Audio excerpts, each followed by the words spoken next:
Assalamualaikum warahmatullahi wabarakatuh, anak-anakku. Kembali lagi di pelajaran ilmu pengetahuan sosial. Semoga selalu diberi kesehatan, selalu diberi kemudahan untuk menggapai cita-citanya. Yang pertama, melanjutkan materi sebelumnya. Sekarang kita mencapai di materi pengertian lembaga sosial. Apa yang dimaksud dengan lembaga sosial? Lembaga sosial ialah kelompok sosial yang terbentuk oleh adanya nilai kepribadian, adat istiadat, norma, dan unsur lainnya yang berkembang dalam ruang lingkup masyarakat. Lembaga ini terbentuk karena adanya kebutuhan dan keinginan masyarakat akan keteraturan dalam menjalani kehidupan bersama. Menurut Kunco Diningrat, lembaga sosial adalah sistem tata kelakuan dalam hubungan yang didirikan untuk memenuhi kebutuhan manusia. Lembaga sosial dibentuk agar masyarakat dapat memenuhi kebutuhan hidup dalam berbagai bidang kehidupan seperti bidang ekonomi, politik, sosial, dan budaya. Selain itu, lembaga sosial dibentuk agar masyarakat dapat hidup dengan teratur. Dalam kehidupan sehari-harinya, ternyata masyarakat juga membutuhkan keteraturan sosial yang berfungsi menjaga keseimbangan dan kesatuan dalam masyarakat. Misalnya, manusia membutuhkan lembaga pendidikan untuk memenuhi kebutuhan pengetahuan. Jenis dan fungsi lembaga sosial.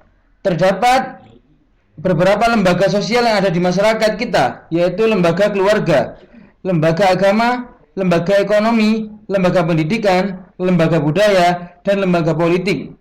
Karena memiliki peran dan fungsi yang sangat penting, setiap lembaga bertujuan untuk memenuhi kebutuhan masyarakat melalui cara atau proses yang berbeda. Yang pertama ialah lembaga keluarga. Lembaga keluarga ialah kelompok sosial yang terdiri dari atas 2 orang atau lebih yang punya ikatan darah, perkawinan, atau adopsi. Keluarga terbentuk atas satuan sosial yang terbatas, yaitu 2 orang, laki-laki dan wanita, yang mengadakan ikatan tertentu yang disebut perkawinan. Secara berangsur-angsur, anggota keluarga semakin meluas, yaitu dengan kelahiran atau adopsi anak-anak. Bagaimana terbentuknya suatu keluarga di masyarakat yang heterogen? Pada umumnya, keluarga terbentuk melalui perkawinan yang sah menurut agama, adat, atau pemerintah dengan proses seperti diawali dengan adanya interaksi antara pria dan wanita. Interaksi dilakukan berulang-ulang lalu menjadi hubungan sosial yang lebih intim sehingga terjadi proses perkawinan. Setelah perkawinan terbentuknya keturunan, kemudian terbentuklah keluarga inti. Keluarga inti merupakan unit sosial terkecil dalam masyarakat yang terdiri dari ayah, ibu, dan anak. Selanjutnya adalah lembaga agama.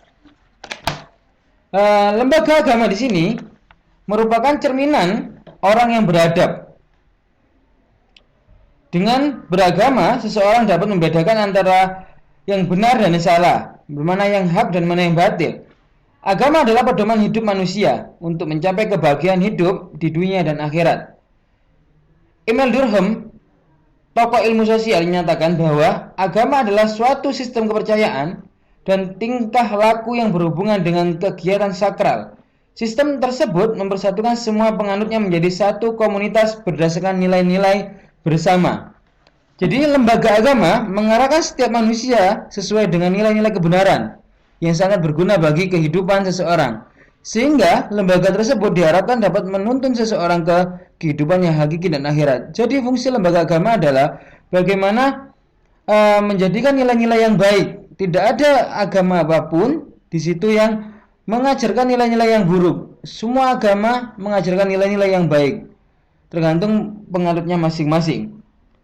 Dalam ajaran agama sebenarnya terkadang 2 macam dimensi, yaitu vertikal dan horizontal. Secara vertikal, agama mengatur hubungan manusia dengan Tuhan.